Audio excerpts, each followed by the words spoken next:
Mas Baik, Reza, untuk aparat. ya, saya pinjam kata-katanya Jenderal Susno. Ini kalau ada pembohong berseragam di institusi Polri, saya kaitkan dengan pertanyaan saya ke Bang Ediun tadi, kenapa tidak ponselnya Eki juga diekstraksi? Jangan-jangan saya membutuhkan keahlian Mas Reza sebagai psikolog forensik untuk meneliti para penyidik ya atau ya polisi yang terlibat dalam kasus ini. Bagaimana Anda menggambarkan situasi institusi Polri sekarang ini ketika ekstraksi ponsel itu sudah tersebar luas di masyarakat? Saya berbincang dengan sekian nama dengan kaliber istimewa. Ada purnawirawan perwira tinggi Polri, ada juga advokat dan seterusnya. Ternyata kekhilafan atau kelalaian bukan satu-satunya sebutan yang coba digunakan untuk memotret bagaimana kerja penyidik pada tahun 2016 dan juga mungkin tahun 2024. Di samping kata kekhilafan atau kelalaian, ada yang menggunakan istilah lebih tajam, Apa itu? yaitu kesembronoan. Sembrono. Ada pula yang menyebutnya sebagai kepanikan. Ada yang mengimbuhinya sebagai kesetiakawanan yang menyimpang. Wah. Dan yang paling ekstrim, ada juga yang menjuluki ini sebagai sebuah kejahatan yang sayang beribu sayang dilakukan oleh otoritas penegakan hukum sendiri. Ini kan sebutan yang amat sangat kejam begitu ya. Nah, apapun sebutan yang kemudian akan kita pakai nantinya, maka sudah jelas memang ini lagi-lagi memberikan penegasan kepada Mabes Polri untuk melakukan tanda petik klarifikasi agar sebutan-sebutan yang menyakitkan hati itu tadi bisa terkoreksi. Itu satu hal. Yang kedua, sejauh ini perbincangan kita tentang bukti komunikasi elektronik atau ekstraksi data ponsel ini baru sebatas kita tinjau dari sudut pandang bagaimana kehadiran alat bukti yang satu ini akan bisa mengubah nasib para terpidana. Tapi jangan lupa, kita juga patut meninjau keberadaan barang yang istimewa ini terkait dengan penegakan etik di internal lembaga penegakan hukum itu sendiri. Ya. Seperti misal, apakah tidak dicermatinya bukti komunikasi elektronik itu merupakan bentuk manipulasi? Adakah upaya untuk secara sistematis menutup-nutupi atau bahkan menghilangkan barang bukti? Dan seterusnya. Kalau iya, maka tidak terlalu kemungkinan penyidik patut dikenai sanksi karena dianggap sudah melakukan pelanggaran kode etik Polri. Demikian pula kalau kita pindah ke titik hilir, hakim alias wakil Tuhan, kenapa tidak melakukan cermatan terhadap barang yang sama itu?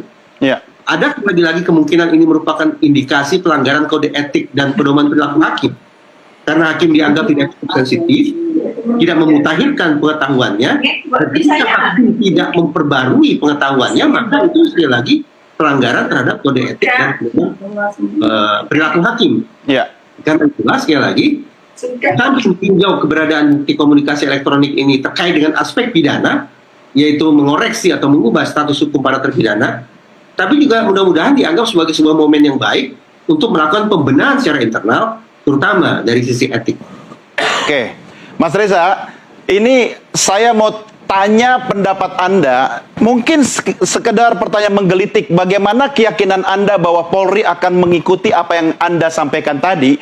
Sementara kalau kita melihat wajah Pak Susno, masih ingat nggak dulu seorang kabar reskrim ya lagi aktif, jenderal, itu aja dijemput sama anggotanya loh. Apalagi kalau urusan kayak begini, bagaimana ada yang, maaf Pak Susno ya, nanti Anda boleh komentar ya Pak Susno. Mas Reza lihatnya seperti apa? Ada dua hal. Pertama, Jenderal Listio Sigit inilah Kapolri yang dalam ingatan saya pernah mengatakan bahwa mereka-mereka yang mengirim kritik paling pedas kepada Polri adalah sahabat Kapolri. Sahabat tentu akan menyimak dengan baik dan akan mengikuti masukan, kritikan dari sahabatnya itu. Itu statement Kapolri udah kayak statement politisi itu Mas Reza. Bagaimana? Itu udah kayak statement politisi bukan Kapolri. Terserahlah, tapi saya mendengar itu diucapkan oleh Jenderal Listio Sigit ketika beliau mengenakan seragam sebagai personil Polri, bukan seragam partai politik. Itu satu hal. Yang kedua, mari kita buka dalam program prioritas Kapolri Jenderal Listio Sigit ada sejumlah hal terkait dengan penguatan SDM, penguatan instrumen atau teknologi, dan penguatan pada aspek penegakan hukum alias reskrim. Ya. Nah, kita sesungguhnya sudah memiliki alat untuk menagih seberapa jauh Kapolri Jenderal Listio Sigit sudah sungguh-sungguh konsekuen dengan program prioritas yang ditetapkannya sendiri.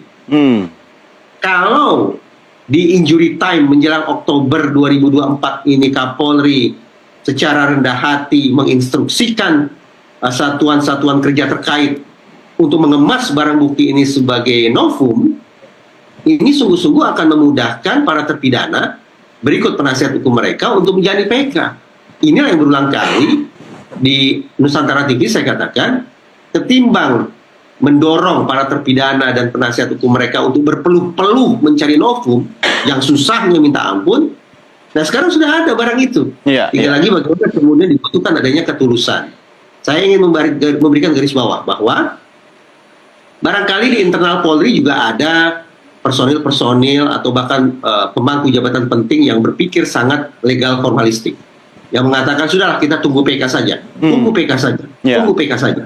Tapi saya ingin menegaskan satu hal, bahwa tanggung jawab kita semua terhadap kemanusiaan jauh lebih tinggi daripada tanggung jawab kita pada hukum. Sungguh-sungguh hal yang satu ini ingin saya berikan ekstra penekanan kepada Korps Polri, kepada seluruh perwira tinggi Polri, kepada pemangku-pemangku jabatan penting Polri saat ini. Sekali lagi, tanggung jawab terhadap